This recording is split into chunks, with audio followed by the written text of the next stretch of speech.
네, 온누리교회의 여름은 굉장히 뜨거운 여름인 것 같습니다. 온누리교회의 심장, 온누리교회의 심장인 선교가 가장 활발하게 펼쳐지는 그런 계절이 여름이기 때문에 그런 것 같습니다. 올해 우리 인천 온누리교회에서도 올해 인천 온누리교회에서만 18개의 팀이 지금 아울리치를 다녀오게 됩니다. 정말 귀한 일이 아닐 수가 없습니다. 저는 온누리교회가 첫 사역지인데요. 온누리교회에서 사역하기 전에는 살면서 비행기를 딱 한 번 제가 타봤었습니다. 고등학교 1학년 때 인도네시아 반다 아체라는 곳으로 이제 비전 트립을 간 게 살면서 딱 한 번 비행기를 타본 일이었습니다. 그런데 제가 그 수원 온누리교회 파워웨이브 중등부에서 첫 사역을 시작을 했는데요. 가보니까 이 해외 아울리치가 이 중등부 친구들한테도 그냥 기본 사역으로 딱 정해져 있더라고요. 저한테는 그것이 굉장히 문화 충격이고 컬처 쇼크였습니다. 나는 살면서 한 번 비행기 타봤는데 이 친구들은 매년 가는구나. 이게 저한테는 굉장히 충격적인 일이었습니다. 근데 온누리교회에 이제 있다 보니까 성인들뿐만 아니라 아이들도 또는 막 선생님들도 이렇게 매년 아울리치로 나아가고 선교하는 것이 굉장히 자연스럽고 좀 당연한 그런 문화처럼 되어 있는 것을 볼 수가 있었습니다. 이렇게 선교가 교회의 기본이고 또 심장처럼 여겨지는 이 아름다운 문화는 또 온누리교회의 자랑이고 또 온누리교회가 계속해서 하나님께 귀하게 쓰임받는 그런 원동력이 되는 것 같습니다. 하나님의 이름을 부르지 않는 곳에 하나님의 이름을 전하고 또 예배가 없는 곳에 예배를 세우는 것이 선교입니다. 성경에는 수없이 많은 그 선교사님들의 이야기가 있습니다. 수많은 선지자들 그리고 예언자들이 그런 선교사의 삶을 살았다고 볼 수가 있습니다. 그런데 그 수많은 선교사님들 중에서도 가장 완벽한 선교사님을 우리가 꼽으라면 단연코 우리 예수님을 꼽을 수가 있습니다. 예수님의 선교는 지금도 예수님의 영이신 성령님을 통해서 계속해서 활발하게 이루어지고 있습니다. 그렇기 때문에 우리가 누군가에게 선교를 배워야 한다라고 한다면은 당연히 우리 예수님께 배워야 할 것입니다. 우리 마태복음 9장 말씀을 통해서 예수님께 생생하게 선교에 대해서 배우는 시간이 되기를 소망합니다. 아멘. 네, 오늘 말씀 35절의 말씀 우리가 한 번 더 읽어보겠습니다. 35절입니다. 시작. 예수께서 모든 도시와 마을을 두루 다니시며 회당에서 가르치시고 하늘나라 복음을 전파하시며 모든 질병과 아픔을 고쳐주셨습니다. 아멘. 이 말씀은 예수님께서 갈릴리에서 사역하셨던 그 사역들의 요약이기도 하면서 예수님 사역 전반에 대한 그런 요약이기도 합니다. 성경은 그리고 이 세상은 창조와 타락과 구속이라는 큰 구조 안에서 우리가 이해를 할 수 있는데요. 예수님이 지금 행하시는 이 일은 구속, 구원에 해당되는 그런 일입니다. 인간의 공동체뿐만 아니라 피조세계 전체가 죄로 인해 망가졌기 때문에 이것들을 하나님의 통치 아래 다시 가져오셔서 회복하시는 일, 그것이 바로 구원입니다. 그리고 이 일을 위해서 온 세상의 창조주이시고 왕이신 예수님께서 직접 이 땅에 오신 것입니다. 그런데 온 세상의 왕이시면은 왕궁 같은 곳에서 편하게 사람들 시켜서 또 말씀만으로 일을 하실 수도 있을 것 같은데 예수님은 그렇게 하지 않으셨습니다. 직접 발품을 팔으셔서 모든 도시와 마을을 두루 다니셨습니다. 어떤 제한도 없이 어떤 편견도 없이 사람들의 삶의 자리, 도움이 필요한 자리로 직접 찾아가신 것입니다. 여기서 우리는 선교의 중요한 원리를 하나 배우게 됩니다. 선교는 하나님의 이름이 필요한 곳, 하나님의 말씀이 필요한 곳, 하나님의 회복이 필요한 곳으로 우리가 직접 찾아가는 것이라는 것입니다. 직접 가보고 경험해봐야지만 알 수 있는 것들이 있기 때문입니다. 백문이불여일이라는 말처럼 말입니다. 그래서 예수님께서도 예수님을 궁금해하는 제자들에게 와서 보라 이렇게 말씀하시기도 하셨습니다. 직접 와서 경험해봐야 알 수 있는 것이 있기 때문입니다. 우리가 어떤 나라나 어떤 지역을 위해서 기도한다고 할 때 그곳에 한 번도 가보지 않았다고 한다면은 기도하면서도 사실 마음에 잘 안 와닿을 수도 있습니다. 뭔가 막연하게 느껴질 수 있는 거죠. 근데 직접 내가 그 땅에 가서 그 땅의 사람들을 직접 만나보고 그들의 눈물과 아픔들을 직접 보고 경험하고 오면은 그 이후로는 기도가 달라질 수밖에 없습니다. 실제적인 기도가 나오고 살아있는 기도가 나올 수밖에 없는 거죠. 제가 저희 인천 온누리교회 파워웨이브 친구들이랑 캄보디아 아울리치를 다녀왔었습니다. 그런데 그 아이들이 다녀오고 나서, 물론 가서도 열심히 했는데 다녀오고 나서 한 달인가 두 달 정도 딱 기간을 정해서 매주마다 줌으로 모여서 그 선교사님과 선교지를 위해서 매주 기도를 하는 거예요. 굉장히 인상적이었습니다. 이게 누가 시킨 것도 아니었고 자발적으로 하는 것이었습니다. 그러니까 그 땅을 직접 경험하고 오니까 그런 살아있는 기도를 할 수 있게 되는 것이죠. 그래서 선교지에 가기 전보다도 다녀온 후에 더 마음을 품고 기도하게 되는 것입니다. 하나님은 우리에게 영만 주신 것이 아니라 이 육체를 주셨습니다. 그래서 하나님이 주신 이 육과 우리의 오감으로 우리는 하나님의 사랑이 필요한 것을 직접 경험해보고, 그래서 그 자리에서 하나님이 주시는 마음을 우리가 품어봐야 될 줄로 믿습니다. 다음으로 예수님이 하신 일을 또 보면은 회당에서 가르치시고 하늘나라의 복음을 전파하신 것을 우리가 볼 수 있습니다. 회당은 유대인들이 성경을 낭독하고 또 가르치고 기도하고 공동체 생활을 하는 곳입니다. 말씀 중심의 공동체라고 볼 수 있습니다. 그리고 그들이 붙잡는 말씀은 당연히 우리가 알고 있는 이 구약 성경, 모세오경이나 선지서 같은 그런 성경입니다. 유대인들은 회당에서 이 구약 성경을 중심으로 하나님을 갈망하던 그런 공동체라고 볼 수 있습니다.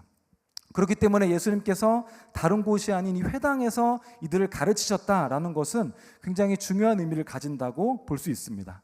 왜냐하면 하나님께서 너희에게 이 구약 성경을 통해 주신 예언과 약속과 말씀들이 바로 나를 통해 이루어지고 있다. 그것을 예수님께서 직접 선포하시고 가르치시는 것이기 때문입니다. 굉장히 혁신적인 선포가 아닐 수가 없습니다. 이런 선포를 위해서 예수님께서 대표적으로 인용하셨던 구절이 바로 이사야 61장의 내용인데요. 누가복음 4장 18절 19절에 나와 있습니다. 우리 함께 읽어보겠습니다. 시작. 주의 성령이 내게 임하셨으니 이는 가난한 자에게 복음을 전하게 하시려고 내게 기름을 부으시고 나를 보내사 포로된 자에게 자유를, 눈먼 자에게 다시 보게 함을 전파하며 눌린 자를 자유롭게 하고 주의 은혜의 해를 전파하게 하려 하심이라 하였더라. 아멘. 예수님께서는 회당에서 이 말씀을 읽으신 후에, 낭독하신 후에 오늘 이 말씀이 너희가 듣는 이 자리에서 이루어졌다라고 선포하셨습니다. 이것은 다름 아닌 나에 대한 예언이다라고 선포를 하신 거죠. 이처럼 예수님께서 회당에서 가르치신 이 내용의 핵심은 바로 예수님 자신에 대한 것이었습니다. 그러면서 자연스럽게 이제 연결되는 것이 바로 하나님 나라에 대한 복음 전파였습니다. 하나님의 아들이신 예수님이 이 땅에 직접 오셨다는 것 자체가 이 땅에 하나님의 나라가 임하기 시작했다는 증거였기 때문입니다. 그렇기 때문에 세례 요한도 예수님도 회개해라, 하나님 나라가 가까이 왔다, 이렇게 선포를 한 것이죠. 하나님 나라의 핵심은 하나님이 왕이 되셔서 다스리시고 통치하시는 나라라는 것입니다. 그렇기 때문에 예수님을 믿고 복음을 믿는다는 것은 어떻게 하면 예수님을 믿는 것이 내 삶에 좀 도움이 될까 하는 그런 차원의 일이 아니라는 것입니다. 그런 마음은 하나님의 나라가 아니라 여전히 나의 나라를 살고 있는 모습입니다. 내가 중심에 있고 내가 왕의 자리에 있으면서 하나님을 끌어들이는 그런 모습이라고 볼 수 있습니다. 하지만 진정으로 내가 하나님의 나라를 받아들이고 하나님의 나라를 산다는 것은 이제 내가 그 왕의 자리에서 내려오고 그 자리를 하나님께 내어드려서 하나님의 왕권, 하나님의 주권을 겸손하게 인정하고 그 다스림에 순종하겠다는 것입니다. 그렇기 때문에 예수님을 믿는다는 것은 결코 작은 일이 아닙니다. 큰 일입니다. 삶의 우선순위와 방식이 완전히 바뀌어야 하는 일이기 때문에 그렇습니다. 그렇기 때문에 이 사람들이 하나님 나라를 진정으로 믿고 받아들인다는 것은 결코 쉽게 혹은 자연스럽게 일어나는 일은 아닙니다. 한 나라를 정말 오랫동안 다스려왔던 그 왕을 내쫓고 그 나라를 다스리는 법을 완전히 바꿔야 한다는 것은 작은 일이 아닐 수가 없죠. 그렇기 때문에 하나님께서는 예수님의 말씀과 또 예수님의 사역을 통해서 하나님 나라의 능력과 위엄을 사람들에게 몸소 보여주셨습니다. 그런 것들을 통해서 사람들에게 믿음이 생겨나기를 바라셨던 거죠. 그리고 그 능력을 가장 가시적으로 보여주신 것이 바로 모든 질병과 아픔과 고통을 고쳐주신 그런 일이었습니다. 하나님 나라는 이렇게 능력이 있는 나라다. 하나님 나라는 아픔과 고통과 눈물과 죽음이 없는 그런 아름다운 나라다라는 것을 몸소 눈으로 보여주신 것이죠. 그리고 하나님 나라는 추상적인 그런 관념이 아니라 이렇게 인간의 몸과 삶을 실제로 회복시키는 그런 통치가 있는 나라다라는 것을 보여주신 것이었습니다. 고린도전서 4장 20절은 이렇게 말합니다. 하나님의 나라는 말에 있지 아니하고 오직 능력에 있음이라. 아멘. 이 말씀처럼 예수님께서는 사람들의 질병과 이 아픔을 고쳐주시면서 하나님 나라의 능력을 보여주신 것입니다. 이런 일이 너희들 눈앞에서 지금 일어난다는 것은 너희들 가운데 이미 하나님 나라가 임했다는 거다, 시작되었다는 거다, 이렇게 말씀을 하신 것이죠. 중요한 것은 이 놀라운 기적들 그 자체가 아니라 그 기적들을 통해서 믿음으로 인도되는 일입니다. 예수님을 믿게 되고 하나님 나라를 믿게 되는 것, 그것이 정말 중요한 것이었습니다. 성경을 보면요, 예수님이 행하신 기적으로 말미암아 죽었다가 살아난 사람들의 이야기가 적지 않게 나옵니다. 나사로도 있고요, 다비다도 있고, 회당장 야이로의 딸도 있고, 더 많이 있습니다. 근데 제가 어느 날 성경을 이렇게 묵상하는데요, 문득 그런 생각이 들더라고요. 이렇게 죽었다가 다시 예수님으로 인해 다시 살아난 사람들은 과연 좋았을까? 근데 아닌 것 같은 거예요. 왜냐하면 천국에 가서 지금 하나님이랑 좋은 시간을 보내고 있었잖아요. 좋은 시간을, 세상과 비교할 수 없는 좋은 시간을 보내고 있었는데 갑자기 강제 소환을 당한 거예요. 죄와 고통과 슬픔이 가득한 세상으로 다시 온 거예요. 기분이 좋을 리가 없죠. 그러면 예수님은 도대체 왜 이 일을 행하셨을까? 이 땅에 있는 사람들의 믿음을 위해서 행하신 것입니다. 죽은 사람이 살아나는 것을 우리가 글로만 봤지, 말로만 들었지, 정말 우리 눈앞에서 본다면 얼마나 큰 충격이겠습니까? 근데 그 놀라운 잊을 수 없는 그 경험을 통해서 그것을 증거를 삼아서 믿음에 이르라는 것입니다. 예수님이 진짜 메시아이심을 믿고 하나님 나라가 정말 이 자리에 지금 임했다라는 것을 진실로 믿어라라는 것이죠. 우리의 믿음을 그렇게 도와주시기 위해서 그런 기적을 행하신 것입니다. 그래서 그 능력 있는 하나님의 나라에 순복하고 하나님을 왕으로 모시고 살아라. 예수님이 행하신 선교의 궁극적인 목적은 바로 이것이었습니다. 믿음을 심어주는 것이었습니다. 우리가 이 선교를 또 아웃리치를 좀 정기적으로 이제 매년 가다 보면은 또 마음이 이게 둔해져서 좀 사역 중심으로 간다거나 또 일 중심적으로 갈 수 있는 위험이 언제나 우리에게는 있습니다. 어떤 인간적인 뿌듯함과 성취감만 남을 수도 있습니다. 그럴 때 우리가 이것을 기억해야 됩니다. 예수님이 이 땅에서 행하신 모든 사역, 모든 놀라운 일은 다 한 곳을 향하고 있었다는 것 말입니다. 사람들에게 믿음을 심어주는 것, 믿음을 선물하여 주는 것, 그것이 예수님의 모든 사역과 선교의 목적이었습니다. 그래서 우리가 하는 모든 아울리치, 모든 사역들도 그 한 곳을 향해서 사람들에게 믿음을 심어주기 위해서 그 모든 방향으로 나아가는 우리의 모든 사역이 되기를 소망합니다. 다음으로 오늘 본문 36절의 말씀 우리가 한 번 더 읽어보겠습니다. 36절입니다. 시작. 예수께서 무리를 보시고 그들을 불쌍히 여기셨습니다. 그들이 목자 없는 양처럼 시달리고 방황하고 있었기 때문입니다. 아멘. 우리는 이 말씀을 통해서 그 예수님의 선교의 그런 동기를 보게 됩니다. 예수님께서는 어떤 자신의 영향력을 확장하기 위해서 또 그들을 정죄하는 마음으로 선교를 하신 것이 아니었습니다. 불쌍히 여기는 마음, 긍휼의 마음으로 선교를 하셨습니다. 이것은 그저 어떤 공감이나 값싼 동정의 마음이 아니었습니다. 원어적 의미를 보면은 내장이나 깊은 내면으로 사람들의 고통을 온몸으로 받아들이셨다라는 그런 뜻을 가지고 있습니다. 그들의 고통과 슬픔이 진실로 나의 고통과 슬픔인 것처럼 예수님이 마음에 느끼셨다는 거죠. 그리고 예수님께서는 마음에 느끼시는 것을 넘어서서 실제로 우리의 고통과 정죄와 죽음과 저주를 온몸으로 죽음으로 짊어지셨습니다. 그것이 예수님의 선교였습니다. 그러고 나서 예수님이 우리에게 도전을 하시는 것입니다. 내가 너희를 사랑한 것 같이 너희도 서로 사랑해라. 이렇게 사랑한 것처럼 너희도 서로 사랑해라라고 도전을 하시는 것입니다. 굉장한 도전이 아닐 수가 없습니다. 우리가 이런 예수님의 마음을 품지 않고서는 예수님의 사역을 바르게 감당하기가 어렵습니다. 그 마음이 굉장히 중요합니다. 고린도전서 13장 3절의 말씀이 이렇게 말합니다. 우리 함께 읽어보겠습니다. 시작. 내가 만일 내가 가진 모든 것으로 남을 돕고 또 내 몸을 불사르게 내줄지라도 내게 사랑이 없으면 나는 아무 소용이 없습니다. 아멘. 우리는 이 말씀을 통해서 놀라운 사실을 하나 발견하게 됩니다. 내가 가진 모든 것으로 남을 돕고 내 몸을 불사르게 내주는 이런 귀한 일들을 우리가 하는데요, 이런 일들을 사랑 없이도 할 수가 있다라는 것입니다.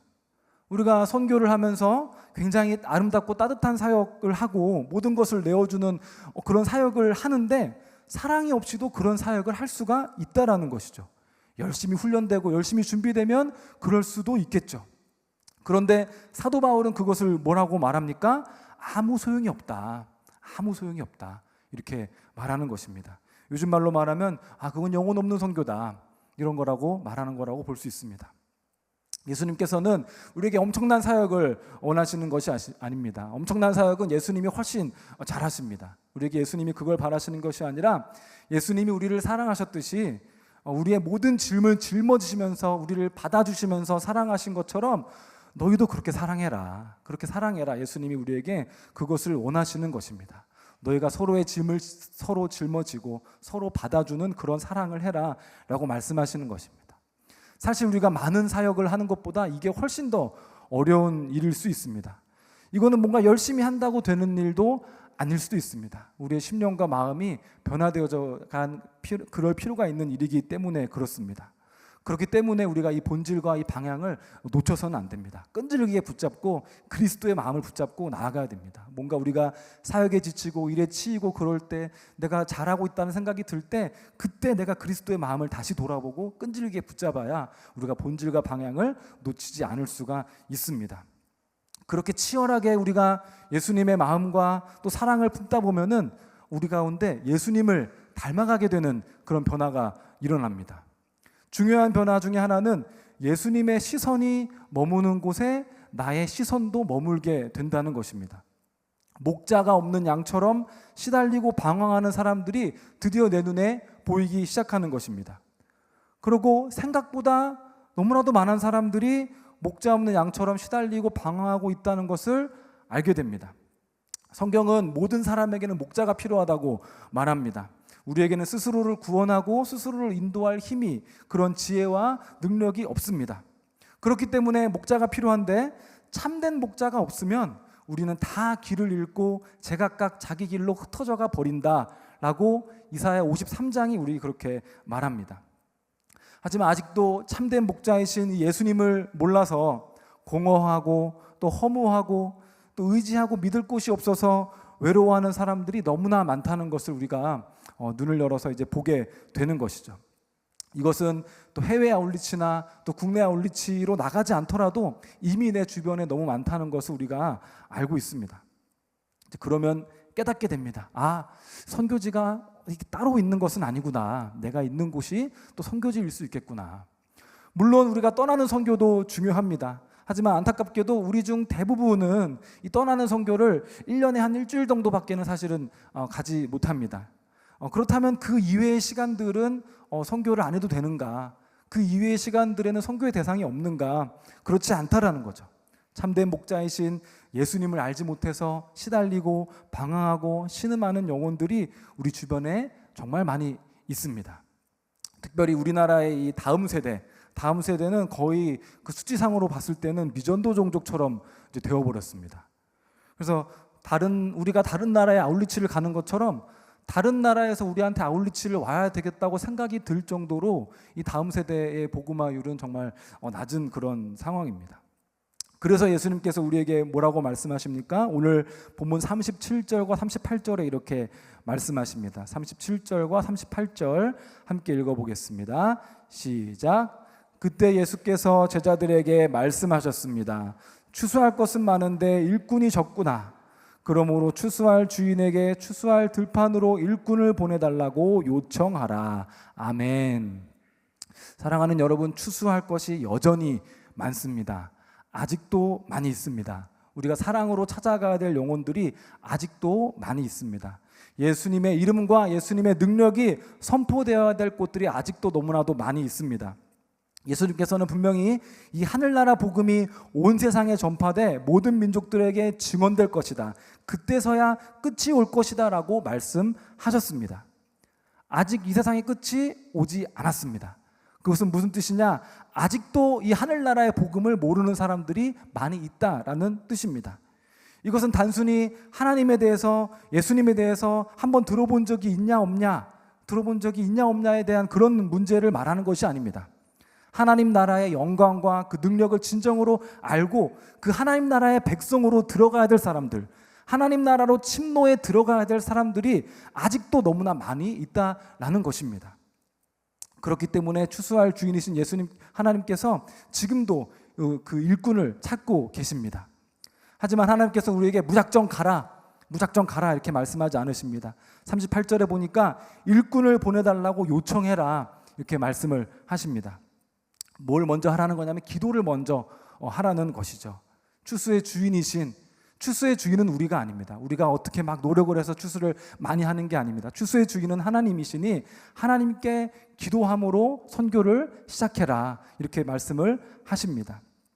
기도를 통하여서 그 발걸음을 시작해라, 겸손하게 이렇게 말씀하시는 것입니다. 우리는 기도를 통해서 하나님의 뜻과 마음을 이제 알게 됩니다.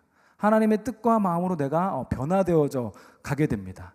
예수님의 사랑을 배우게 되고 하나님의 사람으로 준비되는 시간이 됩니다.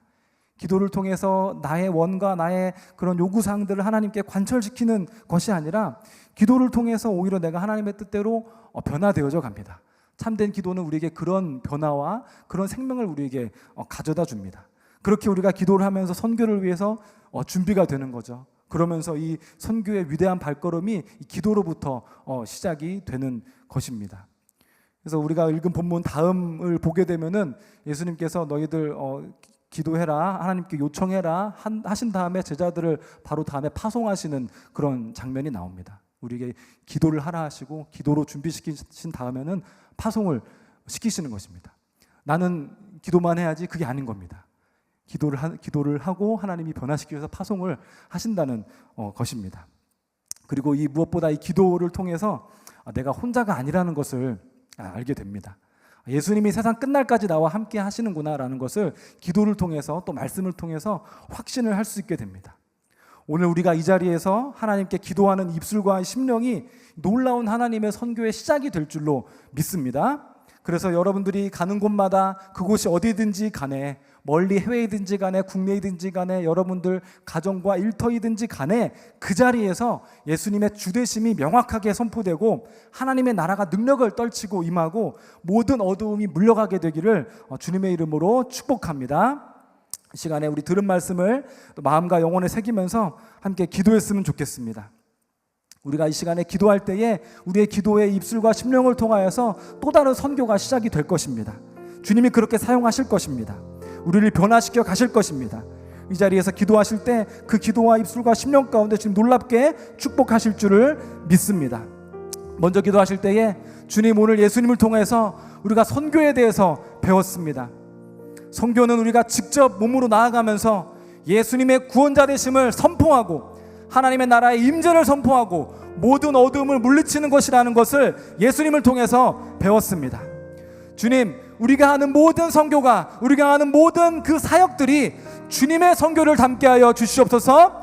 능력과 생명이 넘치는 그런 선교가 되게 하여 주시옵소서. 주님이 가라고 하실 때에 지체 없이 나아가고 예수 이름의 능력을 선포하며 하나님의 나라를 확장하는 그런 살아있는 선교를 하게 하여 주시옵소서. 사람들의 아픔과 피로에 귀를 기울이면서 주님의 이름으로 그것을 채우는 그런 선교를 하게 하여 주시옵소서. 우리의 선교가 말에 그치지 않고 하나님의 능력으로 가득한 그런 선교가 되게 하여 주시옵소서. 수많은 사람들을 믿음으로 인도하는 그런 선교가 되게 하여 주시옵소서. 우리 주여 한번 부르짖고 기도만 나가겠습니다. 주여, 하나님 아버지, 우리가 주님을 닮은 선교를 하길 원합니다. 주님을 따라가길 원합니다. 주님을 닮은 선교를 하길 원합니다.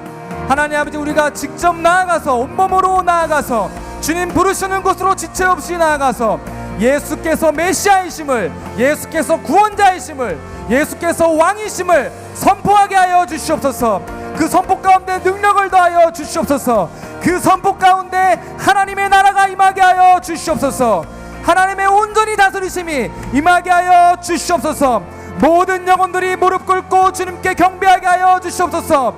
그런 아름다운 나라를 보게 하여 주시옵소서. 우리가 하는 모든 사역들과 우리가 하는 모든 선교들과 우리의 모든 라울리치들이 그런 살아있는 사역들이 되게 하여 주시옵소서. 능력 있는 사역들이 되게 하여 주시옵소서. 말에 그치지 아니하고 하나님의 능력으로 가득한 선교가 되게 하여 주시옵소서. 수많은 사람들을 온전한 믿음으로 인도하는 그런 선교를 하게 하여 주시옵소서. 우리가 사랑 없는 선교하는 것이 아니라, 영혼 없는 선교하는 것이 아니라, 그렇게 믿음을 세우고 영혼을 세우는 그런 선교를 하게 하여 주시옵소서. 주님을 닮아가게 하여 주시옵소서. 주님을 사랑하게 하여 주시옵소서. 주님을 더욱더 마음에 품게 하여 주시옵소서. 하나님 아버지, 우리의 사역들 가운데, 우리가 하는 모든 일 가운데 주님 그렇게 기름 부어 주시옵소서. 주님의 사역 되게 하여 주시옵소서. 우리가 주님의 것 되게 하여 주시고, 우리 교회가 주님의 교회가 되게 하여 주시옵소서. 인간의 일이 아니라 하나님의 역사가 마음껏 펼쳐지는 그런 교회가 되게 하여 주시고, 그런 사역들이 되게 하여 주시옵소서. 주여 기름 부어 주시옵소서. 우리 한 번 더 기도하실 때 주님 마음을 우리가 구하면서 기도하길 원합니다. 주님, 우리에게 주님의 마음을 허락하여 주시옵소서. 깊은 내면과 내장으로 사람들의 고통을 받으시고, 우리 모두의 고통과 정죄와 죽음과 저주를 스스로 짊어지신 그 예수님의 마음을 우리가 품기를 원합니다. 그 예수님의 마음을 우리가 알길 원합니다. 우리 가운데 화려하고 많은 사역들이 있어도 우리 안에 예수님의 마음, 그 예수님의 사랑이 있지 아니하면 아무런 소용이 없다고 말씀하셨습니다. 주님, 우리에게 주님 마음을 허락하여 주시옵소서. 나의 마음을 내려놓고 주님 마음으로 채워지게 하여 주시옵소서. 주님의 시선을 우리에게 주시옵소서. 지금도 목자 없는 양처럼 시달리고 방황하는 영혼들이 있습니다. 우리의 눈을 열어주셔서 그 영혼들을 보게 하여 주시옵소서. 그 영혼들을 사랑의 눈으로 보게 하여 주시옵소서. 그들에게 살아있는 하나님의 나라를 생생하게 증언하고 그들을 하나님 나라로 이끌어갈 수 있도록 주님 우리를 사용하여 주시옵소서. 주수할 것이 많다고 하셨습니다.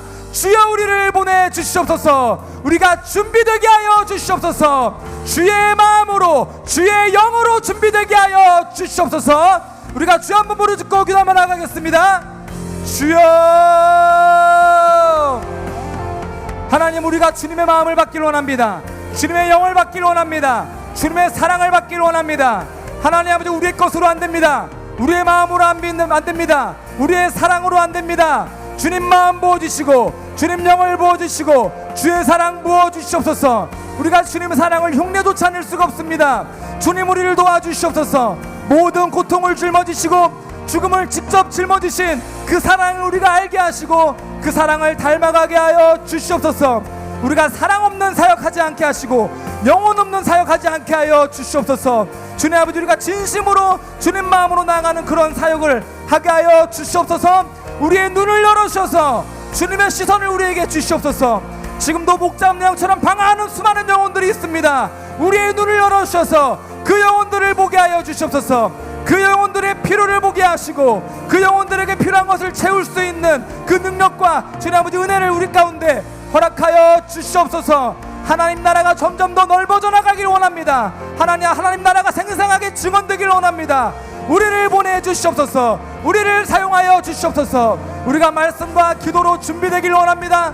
하나님의 사람으로 온전히 준비되길 원합니다. 주님 성령으로 역사하시고 성령으로 우리를 빚어 주시옵소서. 우리가 주님을 통하여서 그 사역의 자리로 나아갈 때에 주님 우리를 통하여서 영광 받아주시고 주님의 아름다운 이름과 거룩한 이름이 온 천하에 선포되게 하여 주시옵소서. 우리를 복의 근원으로 사용하여 주시옵소서. 우리를 보내주시옵소서. 하나님, 오늘 예수님의 말씀을 통하여서 우리가 선교에 대해서 다시금 배우게 하시니 감사합니다. 우리가 예수님을 닮길 원합니다. 예수님을 더욱더 사랑하길 원합니다. 예수님을 더욱더 향하길 원합니다. 우리가 하는 모든 사역들과 아울리치들이 모두 주님의 그 사역과 주님의 선교에 우리가 비춰가면서 더욱더 주님을 따라가기 위해 몸부림치며 애쓰는 모든 사역들이 되게 하여 주시옵소서. 살아있는 하나님의 나라를 전하길 원합니다. 말뿐만 아니라 능력으로 가득한 그런 우리가 아울리치를 하며 선교를 하며 사역을 할 수 있도록 우리 가운데 축복하여 주시옵소서. 무엇보다 우리 마음 가운데 주님 마음이 필요합니다. 우리에게 사랑이 없고 긍휼이 없고 자비가 없습니다. 주님, 우리를 불쌍히 여겨주시고 우리를 도와주시옵소서. 주의 마음을 부어주시고 주의 영을 부어주시옵소서. 그래서 우리가 주님의 사역에 동행하며 동참할 수 있도록 우리를 보내주시옵소서. 주께서 부르실 때에 우리가 아멘하고 나아갈 수 있도록 도와주시고, 주께서 말씀과 기도로 우리를 단련하고 빚어가실 때에 주님 손에 낮게 순종하면서 겸손하게 주님 손에 빚어져 가면서 그렇게 주님 손에 귀하게 쓰임받는 복된 인생 우리가 살게 하여 주시옵소서. 예수님의 이름으로 기도하였습니다. 아멘.